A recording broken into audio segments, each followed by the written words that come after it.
Hello and welcome to the SSAIC Group Sessions. We are creating these as an alternative to our normal open group offering as a response to the COVID-19 pandemic, kind of in replacement of not being able to host open group at the moment. Yeah, welcome everyone. There has been some talk from clients that people have been missing our open group sessions, and so we're offering this as an alternative. They'll be shorter, but we will address the same topics that we normally talk about in open group. We'll provide a little bit of education as well as an opportunity to do some activities if you're interested. We do acknowledge though it's not going to be the same in terms of the feedback and the lively discussion that we usually get. So we will do our best to provide you with some of what group offers. So thank you for tuning in, and we hope you find these interesting and informational. Welcome everybody to our first group session online. My name is Megan, and I'm one of the counselors here at the Saskatoon Sexual Assault and Information Center. And my name's Morgan. I'm the Education and Outreach Coordinator for SSAIC. This is our first group session. Welcome, this is very exciting. We just want to invite you to take a bit of a moment, just like we do in our normal in-person offering of group. We always start with a bit of a grounding. So if you just want to take a moment and orient yourself in whatever space you're in, get comfortable in whatever space you're watching this video in. Take a few deep breaths, bring your attention to your breath. Maybe if that's the first time you've done that today, so let's just all together kind of take one deep breath in and exhale. We'll do one more nice deep breath in and an exhale. And so if you want, feel free to pause this video and do a bit longer of a grounding, whatever you need before we get started. So one of the most frequent groups topics that we do is triggers, grounding, and containment. So today we're going to be looking at what are triggers, what happens when we're triggered, how do we cope, and then learning a little bit about grounding and containment. So triggers is something we hear a lot in terms of trauma and working on healing from trauma. So what are triggers? Basically, trigger can be anything that reminds us of something that's happened. When we're talking in the context of sexual violence, a trigger is something that reminds one of that traumatic experience. It can be anything, really. A sound, a sight, a smell, a place, a person. And what happens when we're triggered is there's a type of re-experiencing of that traumatic moment. And it may be in the form of a memory, in the form of an emotion, in the form of a feeling. The most common ways that we are triggered is through the five senses. So sight, sound, touch, smell, and taste. Yeah, one of the more technical ways, I guess, we can explain what happens when we're triggered is that the experience reminds us of a time that we were sort of shot outside of our window of tolerance. And so folks that have done some work with us at the center are probably familiar with the window of tolerance and with this blue visual. I can maybe insert a photo here in the video that's a bit up close, but we also have this visual in our Survivors Toolkit on our website as well if you want to go take a look at it. But what it describes is that all humans have a window of tolerance of stress that we can endure. And when something so stressful or a trigger that reminds us of that stressful situation sends us outside of that window of tolerance, we can get either stuck on, meaning that we're very anxious or hyper aroused or on edge and on alert at all times, or we can get stuck off, which is usually more associated with those depressive symptoms, the lack of energy, that suicidal ideation, things that are more associated with a lack of rather than an overwhelm of. And so trauma does this to us, and when we get triggered, it also does this same experience to us. It sends us outside of that window of tolerance. I think another way to frame it that's helpful is a trigger takes us out of the present moment. So we're responding to something in the present that isn't dangerous. However, our body and our nervous system and our mind is interpreting that as dangerous. Yeah. So it takes us into the past. When something was unsafe or dangerous. Absolutely, yeah. Absolutely. So at the time of a trigger, often the body doesn't know that we're okay, that we are safe. So then that brings us into how we're coping and grounding, which is when we're triggered to a past event, our job, and it's a tough job, is to bring ourselves back to the present moment where we are safe. Yeah. Coping can look like so many different things for so many people, which is why we didn't even try to define coping here.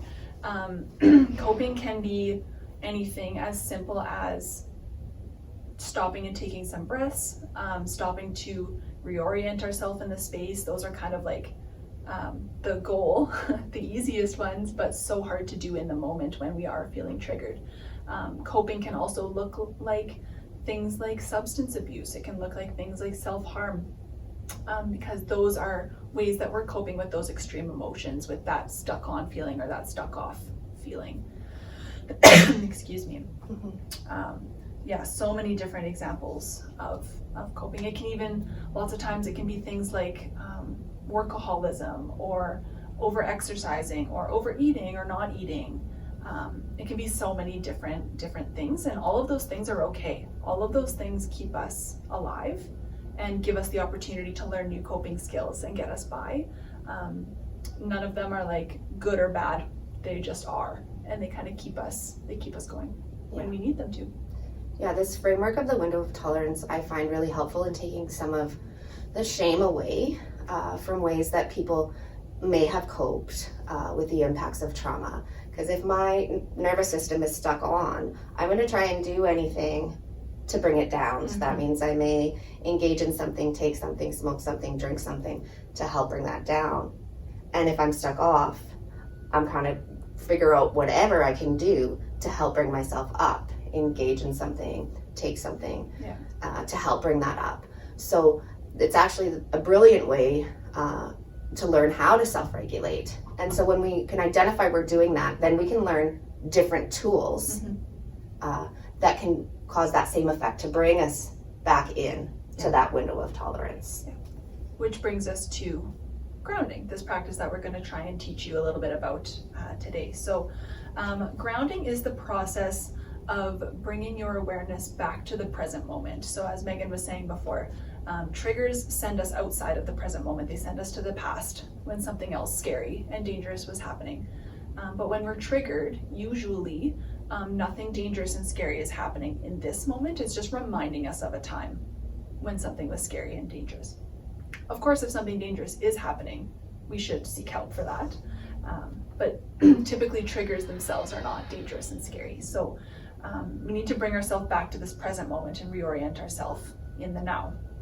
And so grounding can be anything from, like we said before, engaging in a breathing exercise. A common one that we like to teach here that's just easy to remember is box breathing.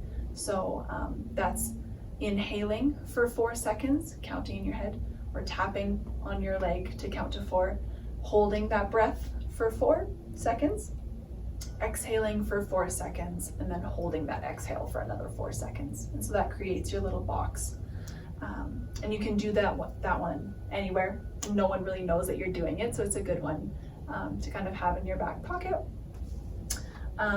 If you're more on the stuck off side, if a trigger has caused you to kind of freeze, moving vigorously, going for a walk, listening to loud music, or really engaging the senses to a bit of an extreme. So like holding an ice cube, loud music, loud TV, a really, really soft, cozy blanket, your favorite pillow, something that really engages those senses. Looking at something that's really brightly colored, or a light bulb, or the sun, or anything that reminds you that you're here right now, not in the past.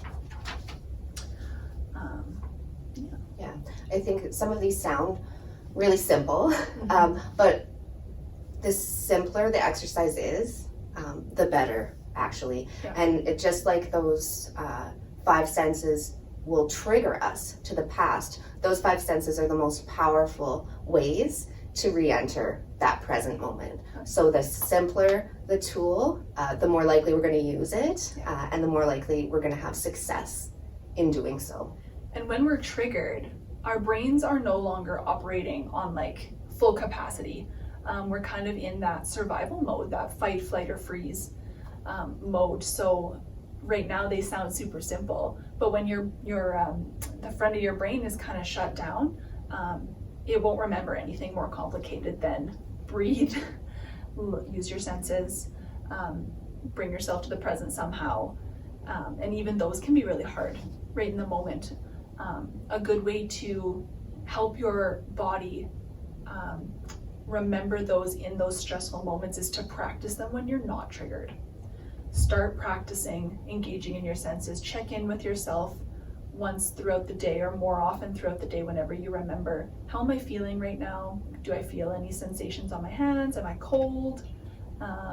What do I notice around the room, and naming items around the room. Bringing your attention to your breath throughout the day. Practicing those things when you're not at an aroused or lowered state is really critical to having those kind of embedded in your memory. Absolutely. Yeah. So grounding is what we just went to. So grounding to the present moment. Another tool that we talk about here at the center is containment. And there can sometimes be some misunderstanding about containment, but the fact is that all of us already have a certain capability of containing, because we interact with the world around us. And so often when we are triggered, there's some important information that may be coming up, but now is not the time to explore that. A person may be triggered when they're out at an event. And so what's important right now is to do the grounding. And the containment piece is kind of putting that important material away, not to say we're going to suppress it and never talk about it again, but we're going to contain it for the time being, and we can revisit it again at a time where it's safe to do so, whether that's with your counselor or in your home in a journal, talking with a friend. And so, yeah, that's that piece about containment. It's not about suppressing or forgetting. It's about putting it in a place where we feel manageable and we can carry on with our day. And then it's available later on. Yeah. It's important. It's a very important distinction between containment and suppression, or pretending that didn't happen. Because those tools will help us in the moment, but won't really help us as far as healing and moving forward from that trigger, or maybe in the future not being as impacted by that trigger. So containment is really about control and feeling like you're in control of your body and your mind again, which we can feel sometimes out of control when we get triggered, especially if we're getting triggered often. It can be a very frustrating feeling. So it's about control and self-management, and those are things that can often feel like have been taken away from us when we are survivors of sexualized violence. And so various ways that we can feel like we're regaining control are really good for healing from a lot of the impacts, and giving us a sense of being in control of ourselves again, which is a healthy thing. Absolutely. Oftentimes, at points in people's healing process, it feels like the trauma is everywhere and always. And so this can kind of create a helpful framework that, again, like Morgan says, we feel like we're in control of it. So there is a visualization that we do at group when we do this topic to help people create their own container, to really visualize that. So when triggers come up or some disturbing material may be remembered, that we have somewhere that we can put it until there's a time that's safe to take it out and look at it. And if we put some work into visualizing something that's very specific for ourselves and exists in our minds, it feels like a more real tool that we can access, that is available to us, and is specialized and personal to us. Like my container that I visualized using this exercise before is probably much different than the one Megan has created in her head, is much different from the other people that have attended group and heard us do this visualization before. So Megan is going to give us a shorter version of this visualization to help you start to build what your container might look like in your head. So feel free to just kind of like relax into your chair if you're interested, and just find a relaxing position and follow the prompts that Megan gives you. Or if that's not for you, that's okay. Sometimes we also find it can be helpful to draw out our container. So if that's a more grounding experience for you or a safer experience for you, absolutely engage in that as well. Whatever level is comfortable for you. Absolutely.